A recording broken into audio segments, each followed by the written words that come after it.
there, everyone, and good morning. Thanks for joining us on What's Growing On. We appreciate you coming back after our short little hiatus in July so we could get our summer going and get our vacation and family visits all out of the way.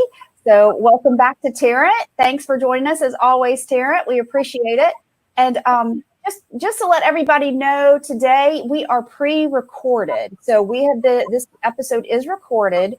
However, if you have any questions or anything during this episode, please feel free to put them in the comments. We will review the comments and we'll either answer them on the Facebook page in comments, or we will address them on August 16th when we're back live.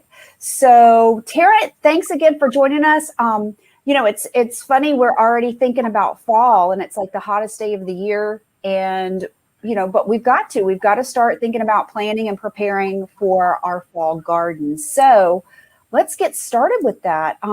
What do we need to know? So, and I think we have a slide that kind of gives us some information on that. Yeah. So again, no different than what we've talked about with any of your other, gardening, spring and summer. You need a sunny spot in your yard. Now, this is just preparing for when you plant for fall. But you need that sunny spot, preferably that gets the morning sun, preferably at least 6 hours per day. This is very, very important. Know your planting zone. And so what this does is it gives you some information about when your average first and last frost dates will be, and that will help you determine when you plant certain things. And a lot of times, at our local garden centers, there's a lot of different plants that may not necessarily work well in your particular plant zone, or may not work on the same time basis, North Alabama versus South Alabama, as far as planting dates and things like that. And so you can also get that information from almanac.com. And then know what plants thrive during fall and winter in your area. And this is something, it gets exciting if you're somebody who loves gardening and you go to your local garden center and there's just all these really unique plants and different types of vegetables and things like that. And you're like, oh, this would be fun to grow. Well, yes, but you want to plant only what you know you will eat, because you want to reap the harvest of your garden, and you want to plant things that you'll harvest and you'll eat, and not just that will be fun to grow, but also experiment. If you think something will be fun to grow, buy one of them. Throw it in the garden in its own little spot, and it may be something that year after year you decide is going to become part of your regular, fall garden. Awesome. Great tips. So next we're going to be talking about different varieties of things to plant. So tell us about our hardy varieties here. Yeah, so hardy varieties, these meaning that they can withstand colder temperatures and lower temperatures. And so those are broccoli, Brussels sprouts, cabbage, Chinese cabbage, carrots, all of your greens, collards, kale, turnips, kohlrabi, onions, radishes, spinach, leeks. And so these are things that can withstand much colder temperatures. So the northern part of the state, you might want to look at some of these because they'll withstand some of the colder temperatures that you guys get up there. Awesome. And then we've got our next slide is on semi-hardy varieties. Right. So these are the ones that when we have, a hard freeze or a couple of nights of really low temperatures, these are some of the varieties that may get a little bit of damage or may not survive. So you may want to look at covering these. And beets, you wouldn't think because they're a root vegetable, but they are considered semi-hardy. You've got your cauliflower because it's just kind of open out there, and the frost will actually burn the actual cauliflower. Lettuce, rutabagas, and mustard greens. So these are ones that you want to watch a little more closely when those temperatures start to dip. Excellent. Good to know. And so next we're going to be talking about our seeds. So a lot of folks like to start their own seeds and seedlings. So let's go on and talk about seeds. Right. So, and the reason we're talking about seeds right now in July, and the reason why we're talking about fall gardening, even though, our temperatures are in the, triple digits right now, is because if you're going to start from seed, which is really the most economical way to start a garden, you want to go ahead and start your seedling transplants now to get put in your garden over the next, month and a half. And so a few tips: you want to choose high quality seeds that have not expired. I know a lot of our dollar type stores a lot of times carry seeds, for $4, but a lot of times those seeds could be near expiration date. So you just want to check. I mean, I've used seeds from our dollar stores before and had no issues whatsoever, but you just want to make sure that, they are this year's seeds, and there's always a date on the back. Heirloom or organic, I always recommend anything that's organic, and specifically heirloom, because with your heirloom, then you can save seeds from those plants and start your own seed library to where potentially, the next season, you wouldn't even have to buy seeds because you'd already have those from the plants that you grew in your, previous garden.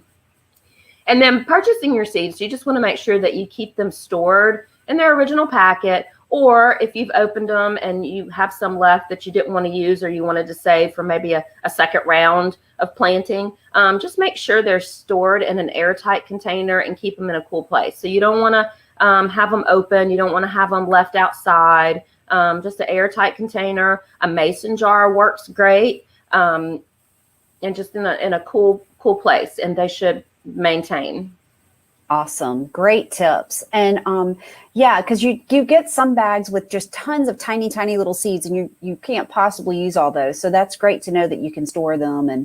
And so next we're going to be talking about all the great information that's on a seed packet. Right. And just to follow up on storing the seeds, I did mention that you want to purchase seeds that are the current year, and you don't want to purchase something that, is last year's variety necessarily. I mean, you probably would still get plants from those seeds, but germination rate decreases the older the seeds get. But on the other side of that, if you purchase your seeds, their current year, like you said, there's, 75 little bitty tiny seeds, and you only want 3 plants or 5 plants, you can save those seeds. And if you save them in that appropriate manner, they will last and be good next year. You wouldn't necessarily have the highest germination rate that you would just brand new opening the pack, but I've used seeds before that are 3 and 4 years old and had, a 75% germination rate. So it depends on how you save them and keep them stored. So awesome. So jumping in on how to read your seed packet. So the back of this, planting from seeds, I think, is a little bit daunting for a lot of people, but it really is the easiest. It does take a little bit extra effort as opposed to just buying the already ready to go in the ground plant. It does take a little bit extra effort, but again, it's one of the most economical ways to grow your garden. And the thing about most seed packets is they have all the information you really need on the back to let you know, how you need to plant it. They even have zones and things like that. So we'll just kind of run through real quick. Typically that's where it'll list the name of the plant. So you know what you're purchasing. It'll have a little, description below that. This is a very versatile traditional herb. Kind of gives you, some information on what you can use it for. And this varies from seed company to seed company, but for the most part, the main information that we've got kind of lettered out here is on every seed packet. So days to germination. So this is important because we put those seeds in our little planters, and in a few days, nothing's happened. And then a week goes by, nothing's happened. And we think, oh no, this isn't working. I can't do this. Well, days to germinate, that's giving you a range. And if you notice, it's 7 to 21 days for this particular one. So you could have seedlings pop up in 7 days. It could be 21 days. It could be 5. It could be 25. Anywhere kind of within that range is a good a good estimate of when you'll start to see those little, seedlings pop up out of your dirt. Depth to sow. So basically what that is just telling you how far down in the dirt you need to push that seed down. And seeds are really easy. You don't really need any special equipment other than your finger, and you just put them in and it'll tell you about how far to stick them in. Honestly, I've never used like a ruler or anything like that to do that, but you can do that. You can figure out what 1/16 of an inch could be, but for the most part, I've always just kind of pushed them just down just a little bit right below the surface, not even farther than how my fingernail would go down into the dirt, and then just kind of covered them. And that seemed to always work for me. The seed spacing. So this is important for when you get ready to transplant, because you want to make sure you've got enough space in between them for them to grow and do what they need to do to get ready to put in the ground. Then you've got row spacing beyond that, and that's when you get ready to transplant, how far apart each plant needs to be as far as, spacing in your garden. And then, of course, days to harvest. So this is another important thing because, we put them in the ground and then we're impatient and we're ready and we're waiting. And when is that little broccoli bug going to appear? And, and so this is telling you days to harvest, how long it typically will take for this transplant once you've got it in the ground to be ready to harvest. Typically, if we know what we're planting and we're not experimenting with something and we're planting something we know we like to eat, you're going to know just by looking at it that, it's ready to pick. And then we've got down below that, it gives you information on, when you plant, how you plant, things like that. Talks about the seedlings of how, once they're ready and, 2 to 3 inches in height, and then final spacing in your garden, 8 inches apart. And then we go back to row spacing. If you've got rows, you're going to plant, dill, if you're planting 2 rows of dill, you're going to plant each dill plant, 8 inches apart, but you're going to make your rows 2 feet apart. So it gives you all the information you need to know as far as putting them in the garden and making it an environment conducive to your plants being, successful.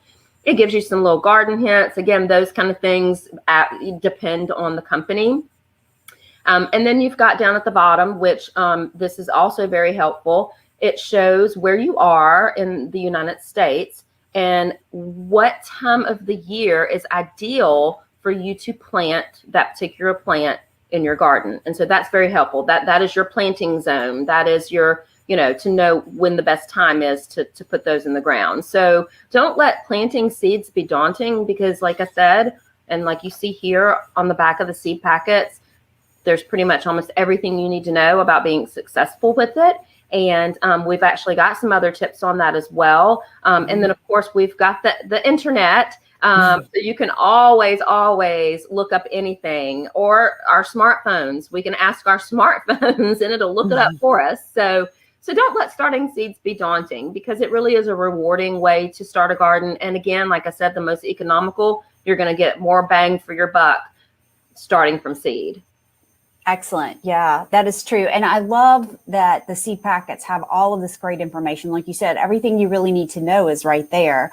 But things that you may not know, we have more slides for that. So let's talk about soil and seeds. Yeah, so this is something that's extremely important when you're starting seedlings because they have to remain moist and wet in order for that seed to sprout.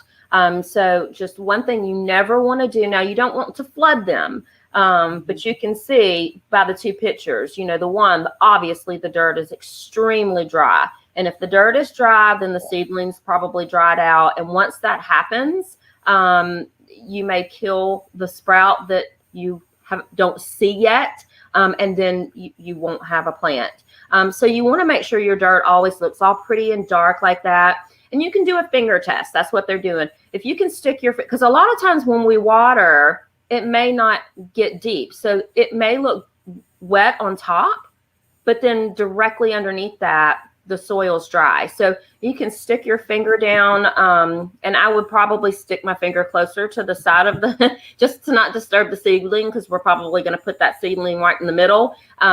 But yeah, just stick your finger down in there just to try to see, and you'll be able to tell if the soil is moist enough. Again, you don't want to drown them, but you want to make sure that they never dry out.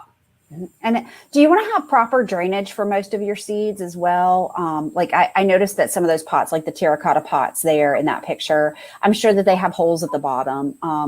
They do. You want to make sure you have drainage. Otherwise, the water will just kind of continue to build up and build up and build up. And then it's going to, your seedling can rot, create fungus and things like that. Terracotta, I will add this about terracotta. Terracotta soaks up moisture. So you might have to water a little bit more with terracotta pots or planters. But yeah, you want to make sure you've got some kind of drainage on the bottom to kind of let out that excess water that's not absorbed by the soil. Excellent. Excellent. All right. And now we're going to talk about sunny spots. Yes. So starting your seedlings.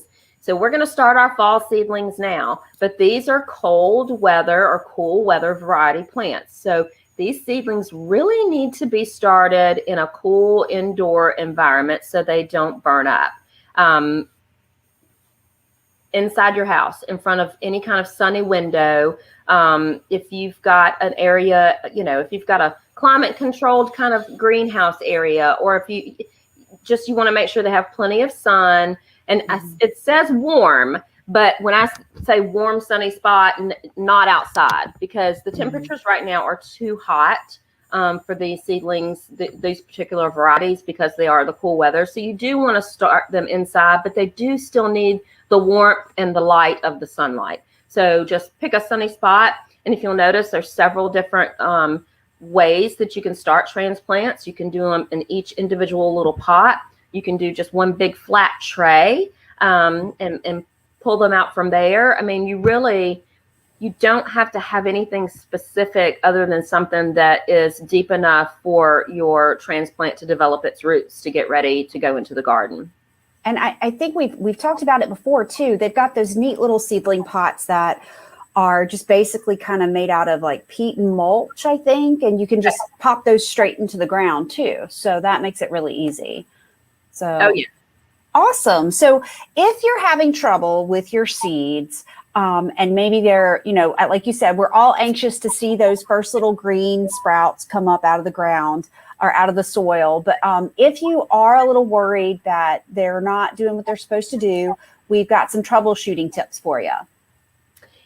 Yeah, so that's the first. Why aren't my seeds growing? I planted them, 2 weeks ago. So you don't need to worry. You don't need to worry much if your seeds are not following that timeline on the packet, on the back of that seed packet. If you're a little past it, it isn't necessarily a problem. So you want to just look for a few things. Is it too dry? Check your soil. Make sure your soil isn't drying out.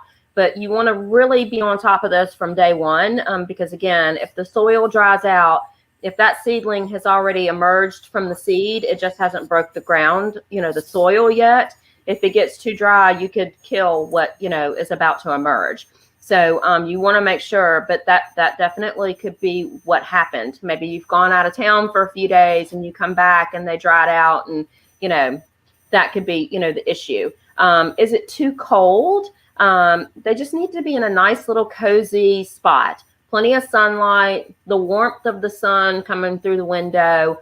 Make sure they're not near, a air vent or a drafty, area of your home.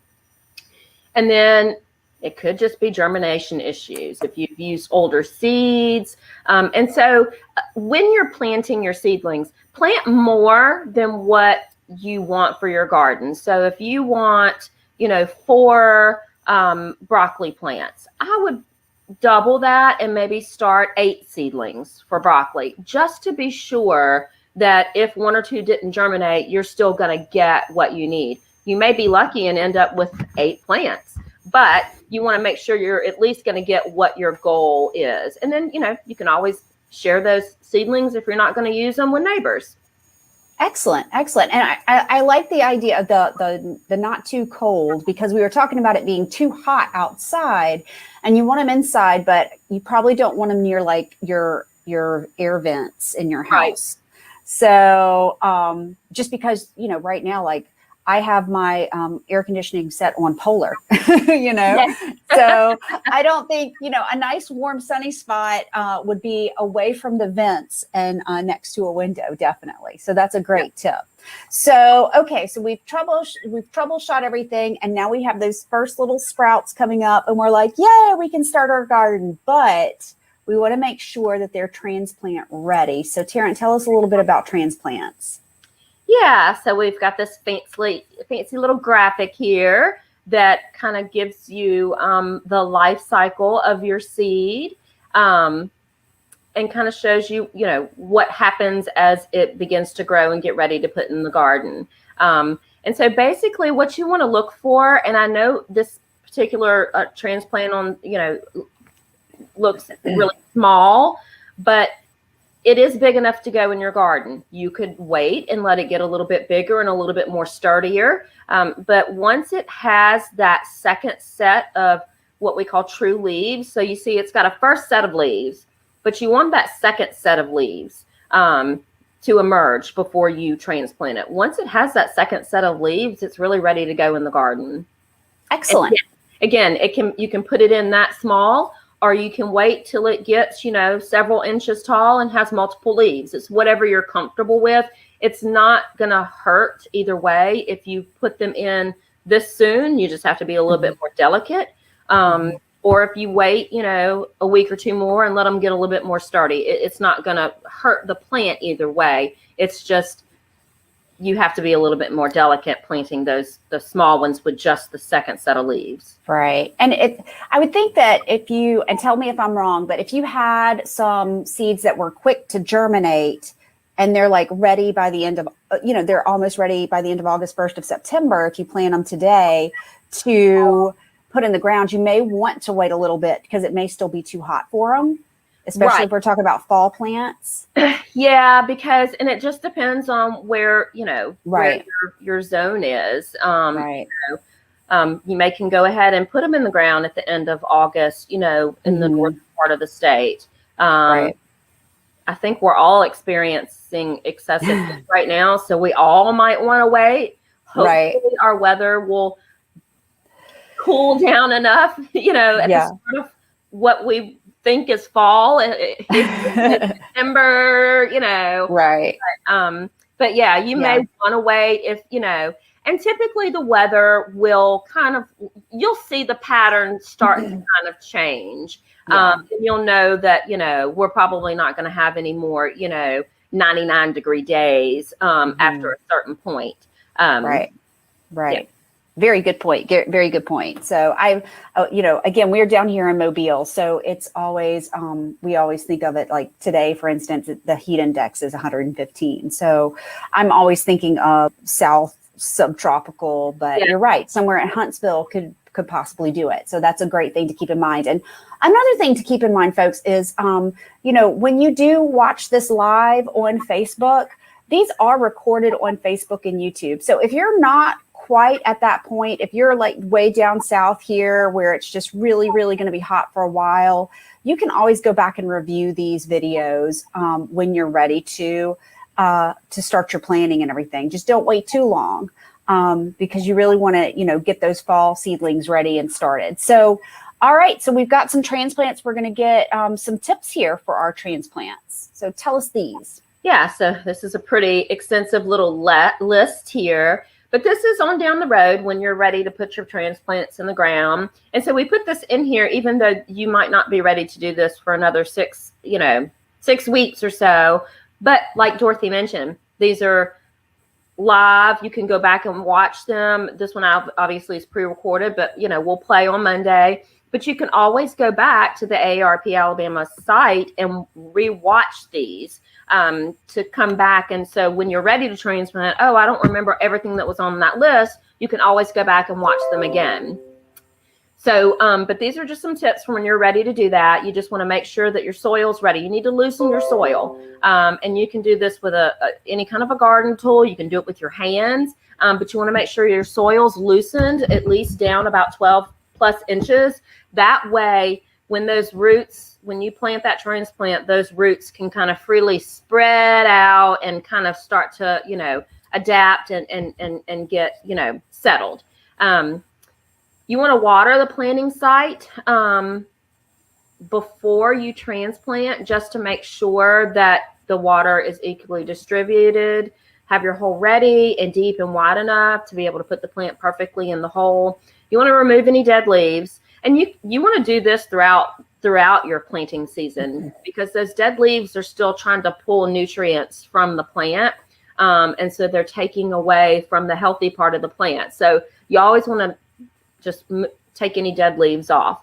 You want to do your best not to disturb the root ball, and not to shake out any of the dirt before you plant. You want it just to feel like it did. You want your plant to not even realize that it was moved from its cozy first home to its, forever home. So you want to be very careful to not disturb the roots. But they're more resilient than you think. So don't worry if some of the dirt falls out. Don't worry if when you're pulling it out, it seems like some of the roots stretch. They're very resilient. Most I've never had any issues, but disturbing to the point to where you've ripped roots off and things like that, could cause future issues. So once you got your plant in the ground, just fill the soil around it, just a few inches between the bottom leaves and the soil. Lightly push down on the soil around the plant, and this just kind of secures it down in. Water well at the base of the plant. That way you want to make sure, now again, you don't want to drown them, but because you've already kind of pre-watered and got the soil kind of ready and moist, ready for your plant, but you want to still water it well at the base when you put it in the ground. And I always water, for the most part, right at the base of the plants, because now I may get some water on the leaves and things like that, but where you really need the majority of the water when you're watering is at the base of the plant, because the roots is where that needs to be. And you just, again, your transplants, they're not as finicky as your seedlings about drying out, but they still, you'll see those drying. You'll be able to tell, they'll start to wilt. So you want to just continue. And if for some reason your plant starts to wilt a little, if you address it immediately and give it some water, it could perk up within a couple of hours. So you just want to continue to water well as it establishes, gets established in its new home. So awesome. And one thing that we do want to let everybody know about after these great tips, after you've transplanted, just be prepared. You might have transplant shock. So yes, it is normal. So again, like I said, you want to do your best not to disturb the plant. You almost want it to not even realize it's been moved, but you can get what they call transplant shock. And it does look like it's wilting, and you're thinking, oh no, is it dying? It really is just in a little bit of a shock. And it might take, a few hours, or it might take a day or two. Just continue to treat it as if there's no problem. Continue to give it, a little bit of water. If you're, doing any fertilizing or anything like that, you just want to continue to do those things, and they should perk right back up. Excellent. Excellent. Now, the next two slides we're talking about what really works well for your new little transplants as far as nutrition and what they need. So let's talk a little bit about mulch. Right. So once you get your transplants in, you want to mulch around them. This can be straw. This could be leaves. This could be a mulch that you have purchased that's specifically for this. This could be compost. Leaves are really some of the best because they're pretty much everywhere if you've got a lot of trees around, and they're free. So, and a lot of times, when we needed leaves at the farm, I'd scout my neighborhood when everybody would put their leaves out for the big truck to come by, and I knew certain neighbors that they'd rake all their leaves and bag them, and we go get those leaves and spread them in the garden. But this helps prevent weeds. It helps put a little cozy barrier around your plant. So this also helps with colder temperatures and keeping the warmth down in the soil. And it also is good for your plants because it's another source of nutrition, and eventually the mulch will break down and turn into rich soil around your plant. So it's really, beneficial in many ways to mulch around your plants. Awesome. And kind of on top of that, we've got our favorite compost. Yes, so I believe this is our last slide in making sure that your plants are healthy and happy as they continue to grow and get ready for you to harvest. And composting. So I'm all about gardening being an economical process. But of course, and back in the day, this is how, people grew their gardens. There weren't huge garden centers that sold all of these particular products specific to every different kind of plant. But if you don't want to compost, there are definitely organic fertilizers on the market and things that you can, feed your plants with. There's definitely that. But the best really is just using your own fruit and veggie scraps to make compost. And you can do this by letting them break down just in a container in a warm, sunny spot outside, and just kind of keep turning it. And eventually you just keep adding to it. And eventually, it'll break down and turn into this beautiful soil. Or you can make what's called compost tea. And you're doing the same thing with all this, except you're letting it soak in, a bucket or a pail of water. And then you're using the water a few days later to water your plants with. But yeah, compost, I think, is one of the best and easiest ways to give your plants the nutrients that they need to grow and be healthy. Two things you need to remember: no meat and no dairy products. You can compost those types of things, but there's a lot of other things that you have to be aware of when doing that. So the best thing to do: eggshells, coffee grounds, and fruit and veggie scraps. And you don't want to necessarily use anything that's already been cooked because you've probably put some seasoning in it and things like that. But yeah, this is the best way to give your plants all the nutrients that they need. And it's very, very inexpensive, if not free. Excellent. Excellent. So, well, Tarrant, I really appreciate you joining us today, as always, talking about this. And folks, again, we have pre-recorded this. So if you do have questions, please just go ahead and leave them in the comments, and we will check those comments. And if we don't answer in the comments, we'll try to address everything at the top of the show on August 16th when we are back live. So thanks so much, folks, for joining us. If you do have questions, I've got Tarrant's email address scrolling down there at the bottom. So feel free to email her with any questions. If you have show ideas, if there's something that you want us to go a little more in depth on, let us know. We'd love to hear from you. We'd love to we'd love to find out and research what you want to know. So thanks again, everybody. Tarrant, as always, thank you. We'll see everybody back here on the 16th. And until then, take a look at our upcoming events video, and we'll see you on the 16th. Thank you. Bye.